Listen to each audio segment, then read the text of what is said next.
See our next question. There are 50 questions in a paper. Then we have to find the number of ways in which a student can attempt one question or more than one question. Okay so ये example बहुत ही classic example होता है from the chapter permutations and combinations and from the chapter binomial theorem as well. वहाँ पे हम लोगों ने इस टाइप के बहुत सारे क्वेश्चंस की प्रैक्टिस की थी और देखिए ये क्वेश्चन भी उसी मॉडल पे बेस्ड है। तो देखिए सवाल क्या बोल रहा है आपसे, आपके पास 50 क्वेश्चंस हैं किसी पेपर के अंदर। हमें पता करना है कि कोई बच्चा जो है एक क्वेश्चन को या फिर मोर देन वन क्वेश्चंस को कितने तरीक़ों से अटेम्प्ट कर सकता है। ओके सो अगर बच्चा 50 क्वेश्चंस में से एक को अटेम्प्ट करता है तो वो इस केस को सेटिस्फाई कर देगा, और उसके बाद अगर वो दो को अटेम्प्ट करता है, तीन को अटेम्प्ट करता है, चार को अटेम्प्ट करता है या फिर 50 के 50 क्वेश्चंस को अटेम्प्ट करता है तो वो मोर देन वन को सेटिस्फाई कर देगा।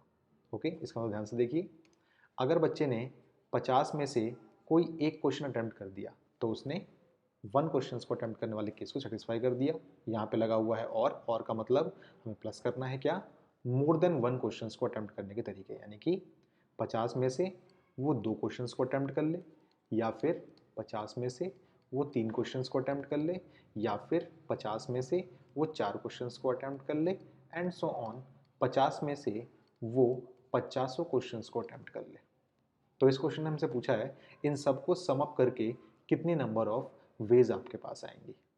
अगर आप इसको मैनुअली निकालने बैठेंगे तो आपके पास बहुत सारा टाइम आपका वेस्ट हो जाएगा। ओके हमने बाइनोमियल थ्योरम चैप्टर के अंदर एक प्रॉपर्टी पढ़ी थी, वो देखिए प्रॉपर्टी क्या थी, प्रॉपर्टी थी NC0 plus NC1 plus NC2 plus NC3 and so on.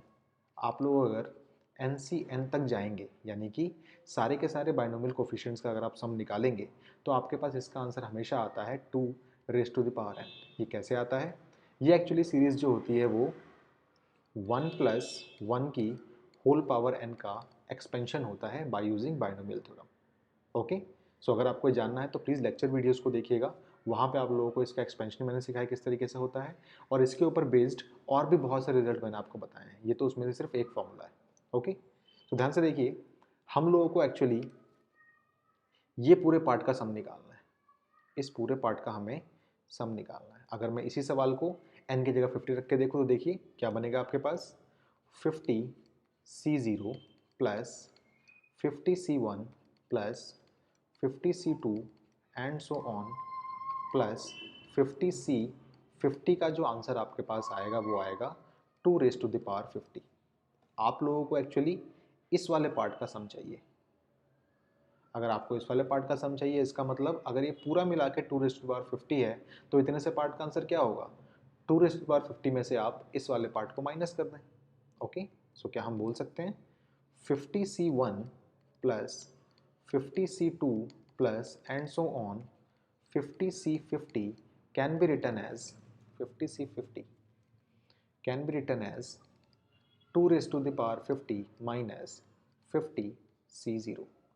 Binomial theorem में हमने प्रॉपर्टी पढ़ी थी कि NC0 और NCN जो होता है वो हमेशा 1 के बराबर होता है।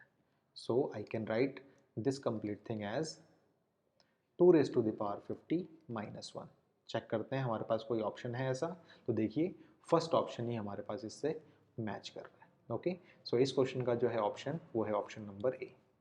इसको हम लोग वैसे एक और तरीके से भी कर सकते हैं, बट फिलहाल के लिए आप इसको इस तरीके से ही देखिए बिकॉज यही तरीका बेस्ट है इस सवाल को सॉल्व करने के लिए। ओके